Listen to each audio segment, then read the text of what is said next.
speaks of a person na nang dahil sa'yo, ayaw na umibig. Nang dahil sa'yo, napraning. Wow, gusto niyo ba yon? Na because of you, may kantang malilikha. Na ganito at para sa'yo, dedicated in your funeral service. Wow, ayoko naman. Mas gusto ko yung Mas gusto ko yung isang because of you, I think. Because of you, my life has changed. Diba?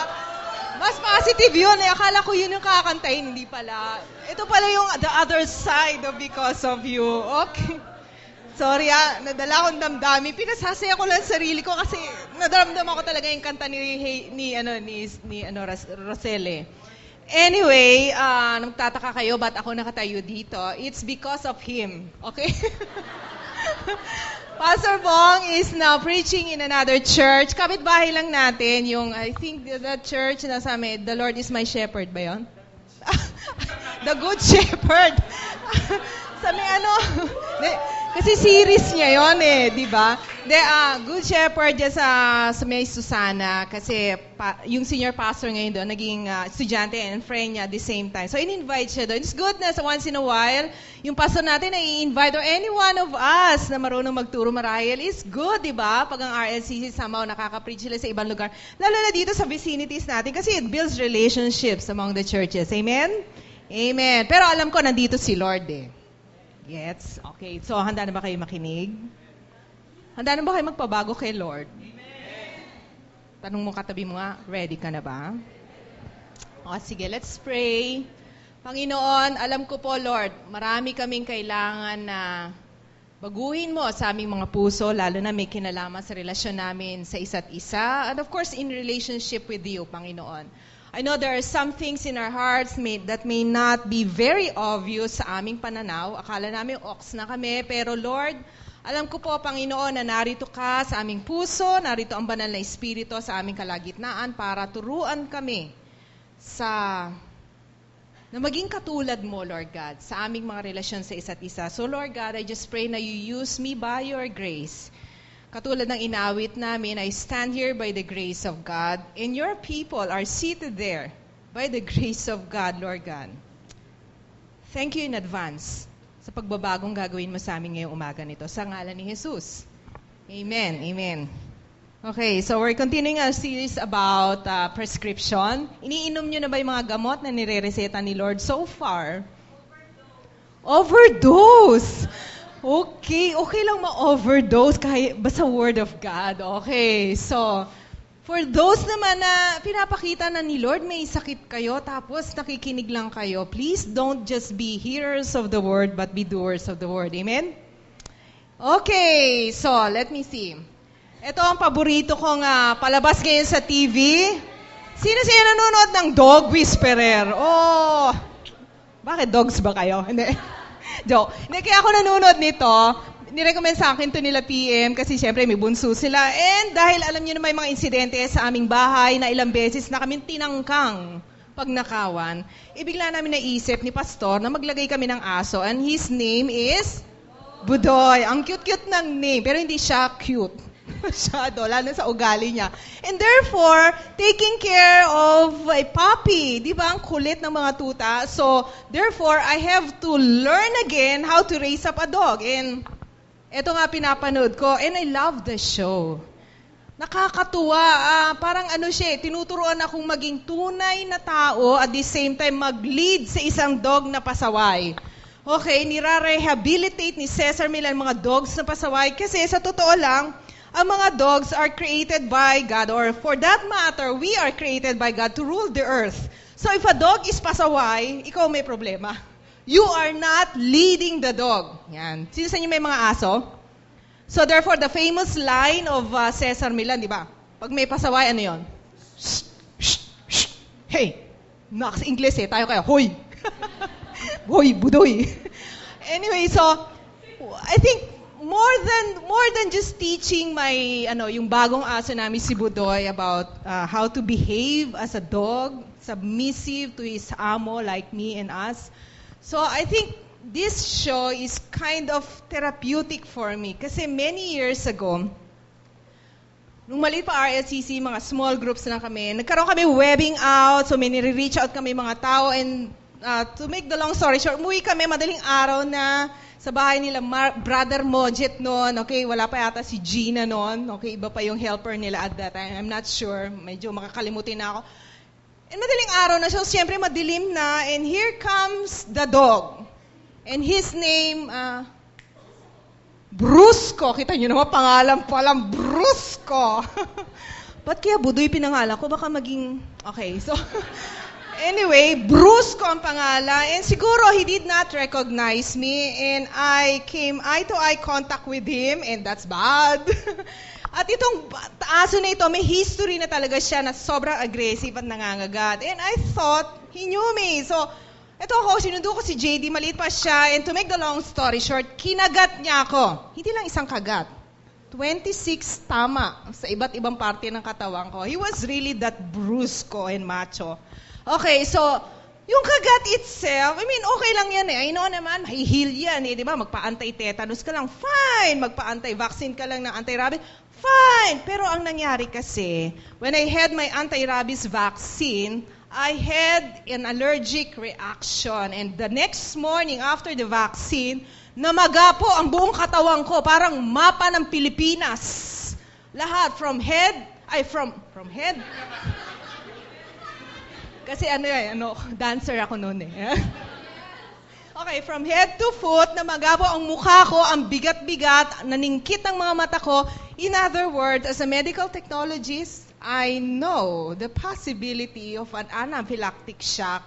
Ibig sabihin, pwedeng mag-close yung trachea ko, yung daanan ng aking mga hangin. And therefore, si PG, dahil sa turok na yun, pwedeng tsugi right there and there. So, because of that, parang from that time forward, natakot na ako sa aso. Eh, alam niyo naman, pastor, di ba nagbibisita ko saan-saan? I mean, dati, grabe, iharap mo sa akin lahat. Dagayan, ipis.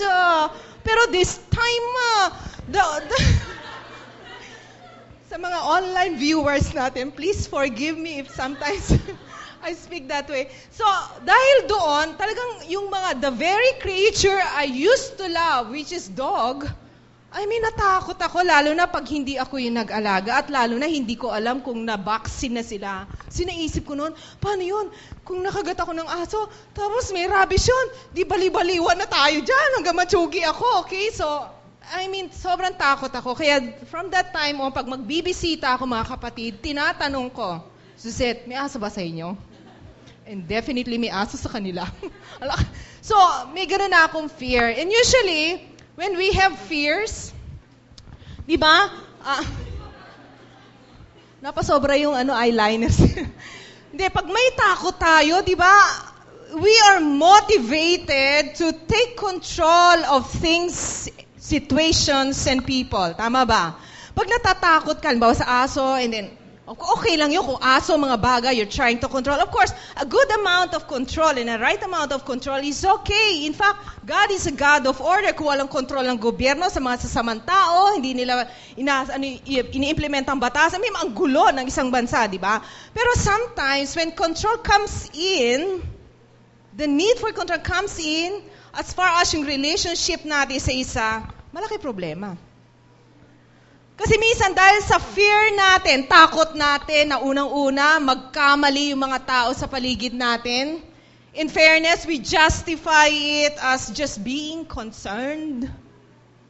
Di ba, ayaw natin na makita natin, halimbawa yung anak natin, magiging pasaway, o lalaki siyang barumbado, di ba, mag-a-adik-adik siya dyan, di ba, manganganak ang kanyang mga magiging girlfriends, lahat panganay. So, ayaw natin mangyari yon, di ba? Even yung mga asawa natin, marahil, you have a husband or a wife, na talagang tingin mo, grabe, anak ng Anti-Kristo talagang mga ugali. O kaya, minsan may mga kasama ka sa life group o sa church na minsan isip mo, bakit ba puro love ang iniisip to? Ano ba ito? Imbis na mag-aral, ayusin nyo nga ang buhay nyo. So sa isip mo, pero pagkaharap mo sila, hi sister, kamusta ka na?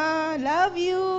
Pero sa isip mo, baliw-baliw ka, tumigil ka na. So, So minsan, ayaw natin makakakita ng sort of kainaan o pagkakamali o kasalanan sa ibang tao. That's why we want to control these people. Anong nangyayari tuloy? We become, parang, we play and use people. Minsan we use people for our own success. Because siguro may takot ka, siguro nung maliit ka, lagi sinasabi sa'yo, walang kwenta ka, walang mangyayari sa buhay mo. So, sometimes this fear gets into your heart and you try to manipulate people, to control them para mag-align sila sa iyong goal at para maging successful ka. And you feel good about yourself, you build a good image. Pero we know, in fact, that it's destructive to our relationship. Sometimes you become so OC, alam niyo OC? Obsessive-compulsive, di ba? So parang lahat na lang ng detalye nakikita mo, especially yung mga mali ng ibang tao. And because of that, nagiging judgmental ka, critical, imbis na, halimbawa, yung mga tao lumalapit sa iyo, they will feel blessed that they are seated beside you. Parang feeling nila, ayoko makatabihan kasi baka may mapuna na naman sa akin, may makitang mali na naman. And that affects the way people respond in your presence kasi parang wala kang makita maganda. And in fact, pag hindi sila nagbe-behave, nagkakaroon ka ng anger problem. And you become impulsive and you probably say things that you should not say as a Christian. I remember many years ago when my eldest son, I asked permission from him to say this to you. When my eldest son was still in pre-ELE, bata pa siya noon, nasa AGS, siya Christian school, anak siya ng pastor. And you know what? For many times, nasa guidance office kami. Kasi yung eldest son ko, nandito siya ngayon. Pero kilala niyo na naman siya, secure na siya sa sarili niya. Pero during that time, talaga rascal and talagang office ako lagi. Kami ni Pastor. Minsan, may program sa quadrangle ng AGS. Siguro nainip siya. Di ba? Kakainip naman. Ano bang mga nangyari sa program ito? Ginawa niya, pumasok siya ulit dun sa pre-ELM department, sinara niya lahat ng pinto. Lock lahat. Habang lahat nandoon. So ngayon, tapos na yung program, pabalik na yung mga kaklase niya, mga teachers niya, hindi mabuksan ng buong pre-ELM department. So tinawagan, di ngayon, yung gwardiya ata, I think, pumasok doon sa daanan ng air conditioner para mabuksan yung bottom line. Parang, tapos minsan, dahil malaki yung anak ko, di ba? Malaki siya sa mga kaklase niya. So minsan, syempre, alam mo naman mga bata, away-away, ganyan. So minsan, tinulak niya. Pagtulak niya, humampas doon sa bakal, dugo yung batang gano'n. So, tawag na naman, Mrs. Bailon, can you please come to the office? Kasi tapos, lagi sa N1 niya, lagi sinasabi, please tell your son, final warning, he is always sleeping while the lecture is going. I mean, he's not like that anymore. Alam niyo na, talino na si anak ko eh. Pero during that time, I was thinking, probably, mas ako kasi nanay eh, di ba? Mas reactive. Sabi ko, Diyos ko, kakahiya ito. Anak pa naman ng pastor. Ano sasabihin nila? JD, behave! Shh! Shh! Consequences! So, of course, first-time parents, sino ba ang something to learn from? Pero during that time, I was so control freak. I want my son to behave properly.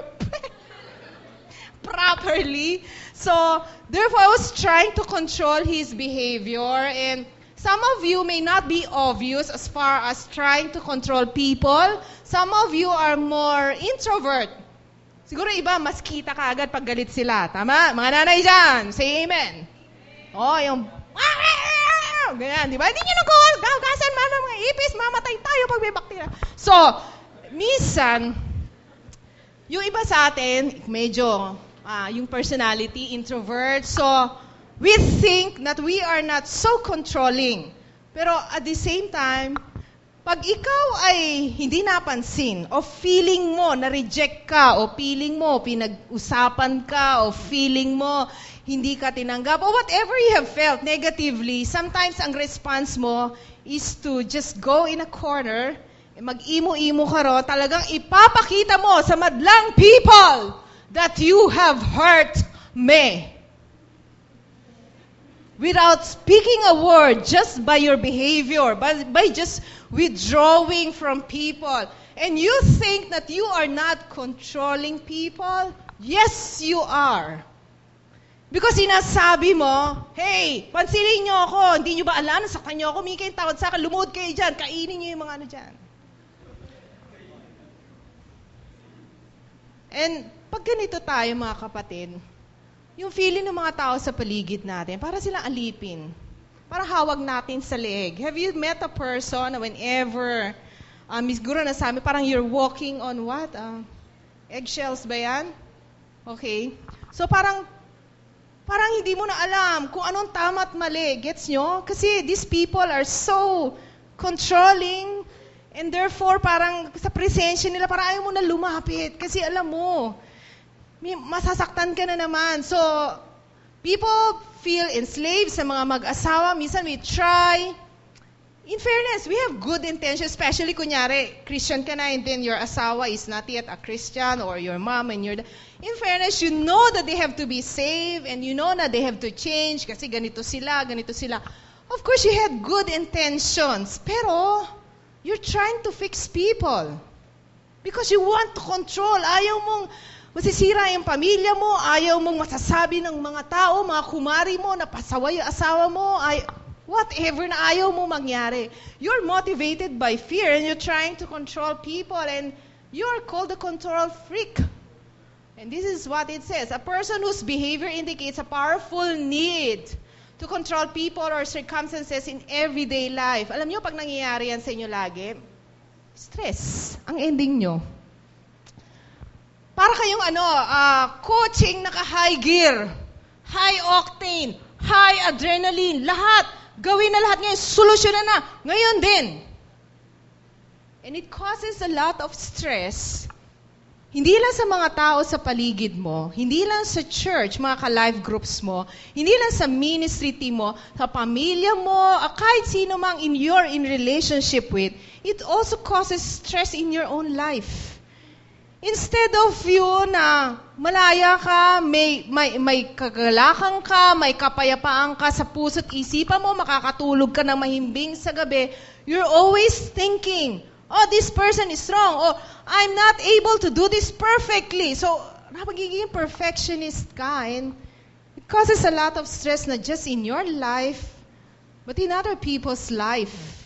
Kaya minsan nahihirapan ka makipag-relate sa tao. Minsan natatakot ka na makilala ka ng mga tao for who you really are. You have these fears and insecurities na iniisip mo, baka pag sumali ako sa life group, baka madiscover nila, grabe pala ako kumain, inuubos ko yung buong pagkain o buong lechon, di ba? Parang baka hindi na ako imbitahan sa mga birthdays. Well, mababaw yun. Pero natatakot ka madiscover yung past mo, natatakot ka madiscover yung kahinaan mo, natatakot ka i-admit, you're so, parang naisip mo lagi, kailangan tama ka and therefore you cannot admit your own mistakes, yung kasalanan mo sa iba. So, this is not the kind of life that God wants for each one of us. Amen? And there is a disciple or an apostle, and his name is John, who used to be a control freak person. Can you ever imagine na si Apostle John? Di ba siya yung apostle of love? How many of you have read the Gospel of John? And the famous verse is John 3:16, for God so loved. So, makikita nyo, grace and truth, love, believe in the... Parang wow. Kaya nga ginugel ko, yung picture ni John, ito yung mga paintings sa kanya. Mukha siyang Becky. Parang customer laki ni Vicky Bello, in fairness, at ni Fanny Serrano. Hindi ko alam. Most people kasi would like to think, of course, he is... Then, now, apostle of love, di ba? Kasi sinulat niya nga. Pero you know what? Before the Lord is, parang bago siya naging, parang ambassador of love ng Panginoon. He was very opposite of that. Bago siya nabago ng Panginoon. In fact, ang tawag sa kanya ni Jesus is in Mark 3:17, si James and John. Okay, magkapatid to, utol to. James, son of Zebedee, and his brother John, To them, si Jesus, to them, He gave the name, what? Boanerges. Hindi ko alam kung ang pronunciation, which means, Sons of Thunder. So when the Lord called them as one of His disciples, ang tawag sila, anak ng kulog.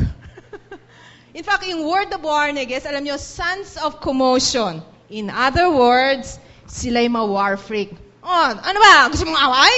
Yung mga hyper, alam niyo, nakakita na ba kayo mga ganon? Na pag may mali, in fairness, kunyari, mali naman talaga. Pero talaga, away kagad ang ending. And yung background, magpinsan sila ni Jesus. Alam niyo ba yun? Magpinsan sila ni Jesus, yung si Salome, nanay nitong dalawa, at saka si Mary, magkapatid. So therefore, insan to. Kaya siguro si Jesus, kilala na sila when they were growing up. Di ba? Nako, lagi kami trouble pagkasama ko yung dalawang yan. So, yan ang pangalan nila. In fact, we will see na meron talaga, go back. There are some instances recorded in the Bible na mostly si Mark ang nag-record, hindi ko alam bakit hindi ni-record ni John, na pinapakita na ganito siya, war freak siyang tao kasama nung kapatid niyang si Santiago, si James. Unang-una sa lahat, nung hindi nila, pagkatapos ng transfiguration, how many of you remember that time na nagpakita si Elijah sa Moses? Okay, wow, glorious time, di ba? Parang Tide Ultra, di ba? Ano sinasabi ni Vic Soto? Yung parang, grabe, pagbaba nila, eto na, nagtatalo-talo na yung mga disciples, sila. Sabi kasi nung isang tatay, bakit hindi mapaalis ng mga disipulo mo yung demonyo sa loob na katawan ng anak ko? So, yun ang pagtatalo nila. So, of course, tinuruan sila ni Jesus. And after that incident, sabi ni John, merong insidente na, Lord, merong isang mama doon, nagpapalayas ng demonyo. Gusto mo pahintuin ko? Hindi natin katropa hindi ko alam ba't yung sinabi yun. Care ko dyan, di ba? Parang kung tayo, okay, fine. Hindi siya taga-RLCC. Mukhang nagiging successful yung ministry. Taga-KFC siya. Okay, so,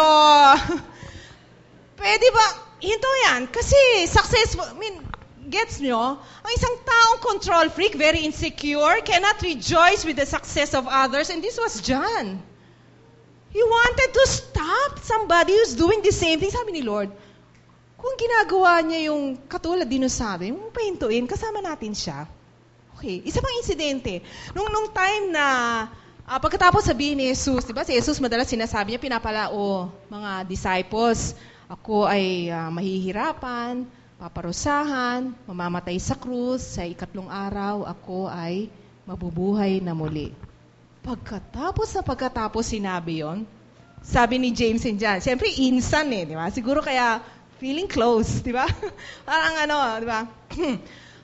James and John went to Jesus, sabi nga this is found in Mark chapter 10, sabi niya, Lord, okay, pag nangyari na yan, and you are in your glory, at yung kingdom nandiyan na, pwede ba i-reserve mo sa amin yung right at saka left seat? Gets nyo? Pwede ba i-reserve mo na yung position sa amin? Sabi ni James and John. Si Jesus hindi nag-react. You see? Sabi ni Jesus, kaya nyo bang daanan yung dadaanan kong mga sinabi niyang dadaanan niya? Alam niyo sagot ng dalawa. Of course we can! Angas. Yabang. Pero, of course, pagkatapos nito, alam mo yung nangyari? Away sila. Conflict. Grabe, di pa man di eleksyon? Gusto na magpa-reserve ng position sa gobyerno. Parang gano'n Parang si John mismo was the kind of person na siguro gusto niya masigurado yung kinabukasan niya, yung career niya. Gets nyo? Gusto niya masigurado na after leaving yung business nila, fishing business, no, they were fishermen. Okay, so after leaving that, gusto niya makasigurado, teka lang, kailangan dito, may security na ha, Lord, i-reserve mo. So very insecure, wanted to make sure that he will not fail, that his future is secured. And so of course, Jesus taught them about being a servant. This is not so with you. Whoever wants to be the first should be the last. And last incident that was showed, pinakita na si John mismo, talagang war freak, control freak siya. Alam niyo, nung time na pupunta na sila sa Jerusalem, tapos kailangan sila dumaan na Samaria, this is found in Luke chapter 9, sabi mag-reserve nga, hotel reservation. Parang gano'n. Pero sabi nung mga Samaritano, ayaw namin sa inyo. So, nireject si Jesus doon sa Samaria. Tama. Sa Samaria, nireject siya ng mga Samaritans. Siyempre. So, nung nireject siya, eto na. Si Juan, nagsalita na naman. Sabi niyang ganon, Lord, feeling nila Elijah sila eh. Kasi siguro alam nila istorya ni Elijah kasi Old Testament yun. Sabi niya, Lord, ano ba gusto mo? Tumawag kami ng mga apoy sa langit para patayin lahat ng mga Samaritans na yon? Grabe, nire-reject ka. Hindi ba nila kilala kung sino ka? Gusto mo, upakan ko na yan. Parang na minsan, si Swanee nag-post sa Facebook, prayer request. In fact, meron siyang stalker dyan na somewhere over there sa town center. So, sinishare niya yung fears and all. So, syempre, naman kami, comfort. Yes, we'll pray for you, Swan. Next time, make ingat. Ganyan. Ako yung sagot ko, lumabas ang aking pagiging batang Quiapo. Sabi ko, Swanee, sige, we'll pray for you. Of course, God will protect you. Pero Swanee, magsama nga tayo. Let's go there together. Show me who that man is. Pakita mo, upakan ko yan eh. So, nakalagay yun. Naka-record sa Facebook. Sabi ko gano'n. Tapos, syempre, medyo kumalma ako. Hindi ko dapat yun. Hindi ako yun. Uupak daw si Lord. Anyway, mamaya sabi ko, hindi. In fairness, hindi. Pupunta tayo doon. Ililay hands natin siya. Pag-pray natin siya, nakunin na siya ni Lord. So, lumalabas yung pagiging control freak ko na when something is wrong, I want to take charge and control. So, this was John, and to tell you frankly, it was so amazing how the Lord has changed him. Kasi I trace back. One time I was meditating, why is it in the Gospel of John, the last Gospel that has been written, in fact, yung ibang apostles dito, tsugi na. In fact, yung kapatid niya, maagang na tsugi. Sa Book of Acts pa lang, minartir na siya. Or pinapatay na siya, okay? In-execute siya. So, by this time, almost lahat ng contemporaries niya, marahil tsugi na. Okay, mga ilan nila na natitira. And nung sinulat ito, there was a rise in, parang heresy na yung mga churches na papasok ng mga false teachers at sinasabing hindi Diyos Jesus. So, he had to do some kind of apologetics as far as writing the book of John. Kaya kung babasahin niyo to, it emphasizes Jesus as the Son of God and God Himself. So, yun ang emphasis ng book na ito. And isa sa mga parang naisip ko rito, during the whole time that he was writing the gospel, he was not mentioning his name. He only described himself as the disciple whom Jesus loved. And this phrase was mentioned 5 times in this gospel. And as we look back at the times that he mentioned this phrase, I think it has a purpose. Siguro, this book was written around 40 years after ascension ni Jesus. So by this time, maybe John was in his 80s or more than 8. Kumbaga matanda na siya. Pero as he looked back at his encounters and experiences with Jesus, the Son of God, he remembered that he is the disciple whom Jesus loved. By this time, hindi na siya yung war freak, high adrenaline, para nakakape ng 10 tasa, yung mga gano'n. Hindi na. By this time, he is the humble apostle na hindi man lang minention yung name niya, kundi sinabi lang niya, the disciple whom Jesus loved. Let's look back. I think these are the experiences of the love of God in his life, kaya yun ang reason ba't siya nagbago.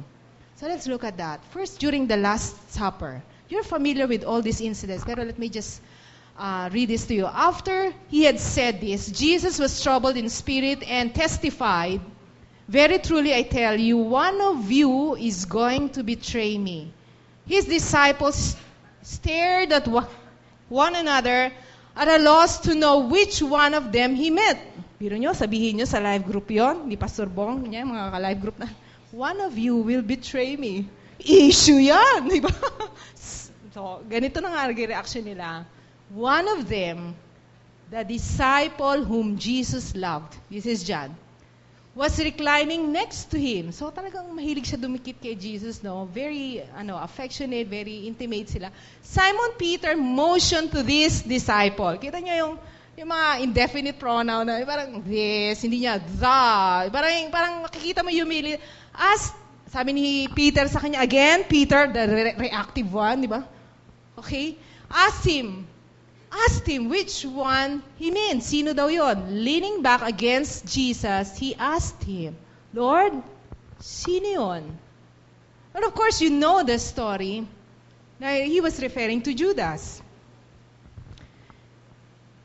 I think during this time, when he described himself as the disciple whom Jesus loved, dito niya na-realize yung pag-ibig ng Diyos, pag-ibig ni Jesus sa kanila, handang umibig ng walang kondisyon.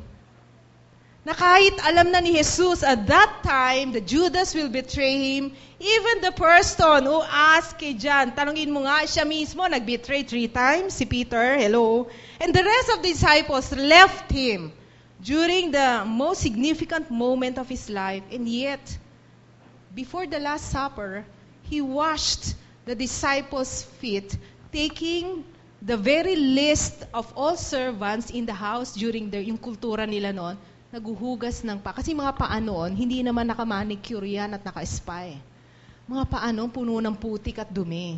So for you to wash it, talaga ikaw yung pinakamababang alipin sa bahay na yun. And Jesus did that for them. Sabi nga sa John 13, because alam ni Jesus kung sino siya at saan siya papunta, He gave the full extent of His love. So dito na-realize ni John, teka, as he was tracing back yung encounters niya with Jesus, sabi niya, grabe, ganun ako kalab ni Lord. Ganun kami kalab ni Lord na kahit alam niya na we will betray Him and leave Him at the most important time of His life, He still loved us unconditionally. If you are a control freak person, you want people to line up and straighten up their lives. You want to fix people. If you see something wrong in them, you're there to fix. Of course, maybe your intentions are good, but probably you're not doing it out of your true love for them. You're doing it because you are fearing something. Another incident na minention itong the disciple whom Jesus loved is found in John 19, at the cross mismo. Near the cross of Jesus stood his mother, sister, even hindi nga pinangalanan, si Salome yung nanay niya, Mary, the wife of Clopas, and Mary Magdalene. Nasa yung mga lalaki? Okay. When Jesus saw his mother there, si Mary, and the disciple whom Jesus loved is standing nearby. As you can see, tita niya ito as far as blood relationship, diba? Parang nandun siya para siguro, ewan ko, pinili niya siguro nandun o asikasuhin yung tita niya. Pero, he said to her, "Woman, here is your son." And to the disciple, "Here is your mother." From that time on, this disciple took her into his home. Now, why did he mention the phrase, the disciple whom Jesus loved? At the cross, he saw na kahit si Jesus inaalipusta, na kahit si Jesus ginawa ang lahat ng pwedeng gawing kabutihan, lahat ng may sakit gusto niya pagalingin, lahat minahal niya, kasama sila doon.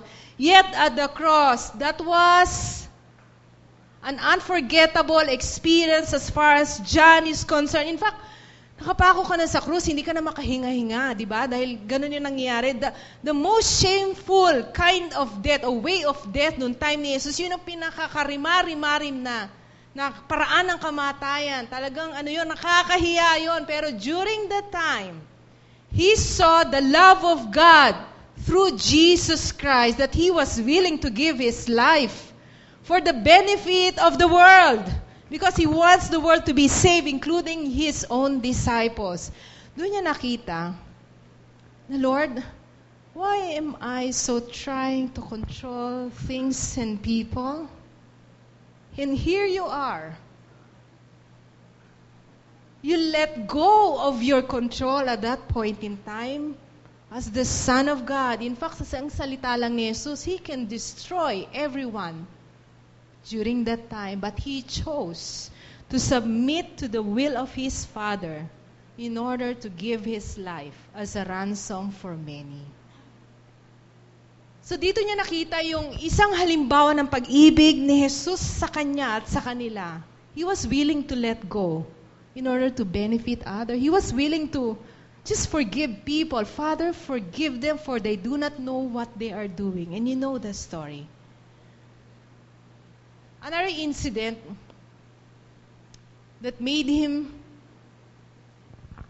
change as a person of love is this during the resurrection. Empty tomb, John 21:8. Early on the first day of the week, while it was still dark, Mary Magdalene went to the tomb. Again, babae na may unang pumunta, no? Mga babae talagang, no? Ano ba ito? Dahil mausisa sila? O, ano ba? Ewan ko. Went to the tomb and saw the stone and had been removed from the entrance. So she came running to Simon Peter and the other disciple, the one Jesus loved. Naalala niyo ulit yung love ni Lord sa kanya. And said, they have taken the Lord out of the tomb and we don't know where they have put Him. And nung time nga na nalaman nila, takbo sila paraw ni Peter, pero naunahan niya si Peter. Hindi ko alam kung overweight si Peter, kaya mas mauna si John, kung mas payat siya, hindi ko alam. Pero nauna siya doon sa tomb, pero hindi siya pumasok. Because siguro, ayun, umaandar na may right and wrong niya. Alam niyo ba yun, nung sa Hudyo, di ba? Pag nakahipo ka ng patay, unclean ka. So, hindi ka makakapwedeng pumunta sa yung Sabbath mo. Ibig sabihin yung pag-worship mo, unclean ka eh. So, siguro umandar na may pagiging, legalistic niya, right and wrong person, very dogmatic. So, pero nagpunta siya, in fairness, kasama ni Pedro. At si Pedro, di ba? Dahil siyempre, puno ng guilt. Unang nakakita nung pumasok talaga sa loob. And to make the long story short, this is what happened to John. Finally, the other disciple who had reached the tomb first, si John yon, also went inside. He saw and believed. Again, this is another experience in the life of John where he saw and actually experienced the love of God in his life. Kasi yung love of God, love ni Jesus sa kanila, is able to fulfill what He said He would fulfill. He said na on the third day, I will rise again from the dead. And He fulfilled that promise. He is the Son of God. He is the true Messiah. In fact, whenever He thinks probably of the resurrection, He knows for a fact na hindi na siya pwedeng may manatiling control freak, laging takot, laging insecure, try to control people, fix people, di ba? Itama ang lahat ng bagay because He knows that He can never change people. But He can only see the change in people's life kapag nagnaniwala siya that only the resurrection power of Jesus Christ can change him and the other disciples and other people na feeling niya hindi tama. Amen? He knows yung love ng Panginoon is not just the kind of love na cheesy. Diba? Sabi nga sin mo yung gang ng yung kanta na daw na yon ay crazy pero cheesy. Diba? Parang ganon. Hindi yun yung pag-ibig katulad ng pag-ibig natin. Usually, in a human level. Pag-ibig na yon kaya magbago. Kaya sa isip ni John, when he was looking back, the disciple whom Jesus loved, witnessing the resurrection, he knows it's only the resurrection power of God who can change him and who can change other people in his life. The empty tomb. Next is the miraculous catch. Now, at this point in time, alam na nila na nag-resurrect si Jesus. Pero alam niyo yun, when something is too good to be true, parang minsan, diba parang nakatulala? Diba pag, kaganyan pa sila. So, during this time, sabi ni Peter, again, mag-isda tayo. Balik sila do sa dati nalang trabaho. Siguro marahil on time na yon, all of them, since they failed Jesus, they think, okay, sige, life must go on. Balik na tayo sa pangingisda. And nangisda nga sila. Sabi ni Jesus sa kanila, umapir sa kanila si resurrected Christ. He called out to them, friends, haven't you any fish? No, they answered. He said, throw your net on the right side of the boat and you will find some. When they did, they were unable to haul the net in because of the large number of fish. Then the disciple whom Jesus loved said to Peter, "It is the Lord." Why is this so significant in the mind and heart of John when he was writing this? The disciple whom Jesus... Dito niya nakita, naalala niya siguro, nung first time sila tinawag ni Lord, they were fishermen. Luke chapter 5 says, almost similar incident. Wala silang makuhang isda. Mga experts na sila, di ba? Wala silang makuhang isda. At eto ngayon, isang rabbi, teacher, pinsan pa nila, sasabihin, ito yung tama. Lagay kayo doon sa kabila. Parang isipin mo, di ba? People na who are control freak, they have a tendency to be more controlling if they are expert in that area. Tama ba? Di ba? Parang pag alam mo yon, pag pagluluto, di ba? Paul, tumabi-tabi ka dyan. Although galing magluto si Paul. Pag pagbe-baking, PM, wow, saludo. Depende, kung ano yung kaalam. Excuse me, Bible school student ako. Alam niyo ba yung deuterocanonical? Alam mo yung mga nosebleed natin doon? Mga soteriology dyan. Meron tayong mga nosebleed words doon na, di ba, excuse me, you're trying to advise me about my life? Alam mo ba yung whatever? Mga nosebleed. I mean, sometimes, when we are in the area, especially the area of our expertise and strength, we find it hard to humble ourselves and receive correction. Tama ba? Mga nanay at tatay, hindi porket mas matanda tayo sa ating mga anak, ay hindi na tayo pwedeng matuto sa ating mga anak. At ang mga anak naman, hello, hindi porket malaki na kayo. Dati kasi pag maliit, sinusubuan, binibisan, etc., pinapakain. Ngayon, malaki na kayo eh. Iba nga sa inyo, mukhang remix na eh, di ba? Okay.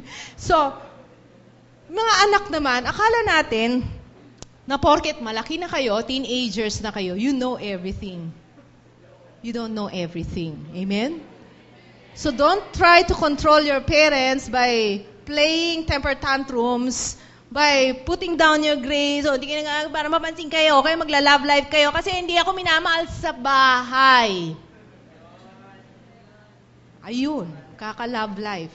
Ang ending, buntisan tayo dyan. Okay, so the disciple whom Jesus, dito naalala niya na kahit na nagkamali na sila, they failed God. The Lord reminded them of His calling sa kanila.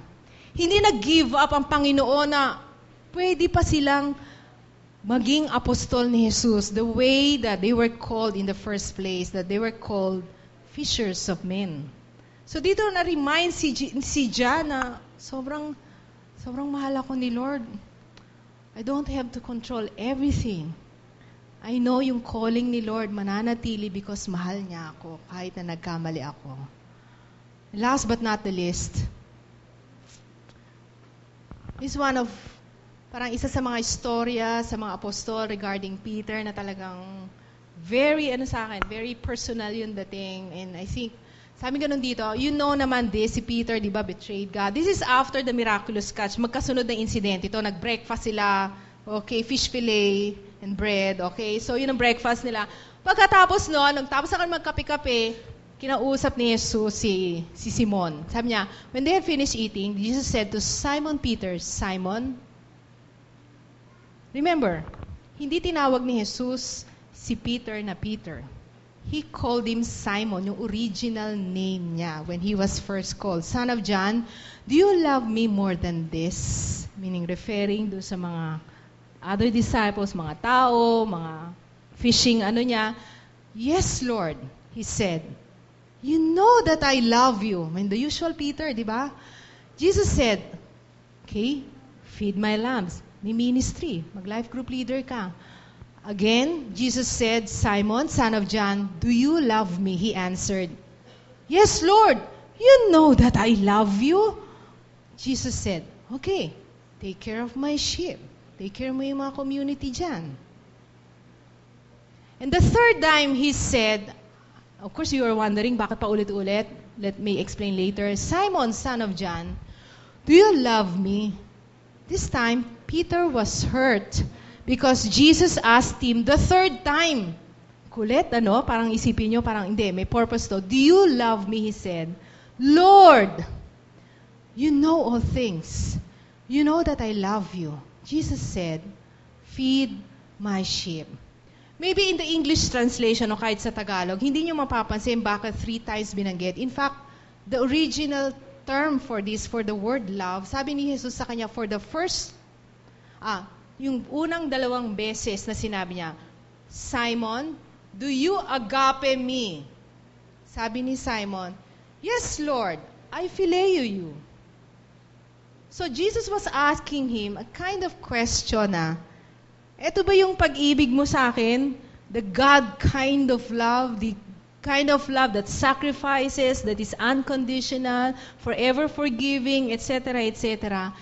And siguro si Peter, alam niyo naman si Peter, mahilig alam mo yun, umaandar pa rin yung, niya, yung normal self niya na very passionate pero minsan di nag-iisip. Of course, Lord, I like you. Second time, gusto mo ba commitment? Of course, Lord, MU tayo. Hindi niya nare-realize yung sagot niya until Jesus himself asked him for the third time, Simon, do you phileo me? Oops. Nga pala. Phileo lang ang kaya ko. Kaya sabi niya, yes, Lord, I phileo you. So, during this time, nagkaroon ng personal realization si Peter na he can never love God out of his own kind of love. God has to transform his heart by first receiving the agape kind of love coming from Jesus and having meditated, reflected, internalizing the guide kind of love in his life, the agape kind of love that he can only love others by feeding the sheep, taking care of the sheep. Kaya lang niyang mamahal ang ibang tao. And during this time, meron palang isang tao nakikinig. Peter turned and saw the disciple whom Jesus loved. So during this time, nakikinig si John. Alam niya yung pinag-uusapan. Kaya mapapansin niyo ang Gospel of John, maraming conversations with Jesus. Kasi yun ang purpose niya doon. And this was the one who had leaned back against Jesus at the supper and had said, Lord, who is going to betray you? Why did he mention that? Because naalala niya si Peter, grabe, ito pa yung nagtanong sa akin eh.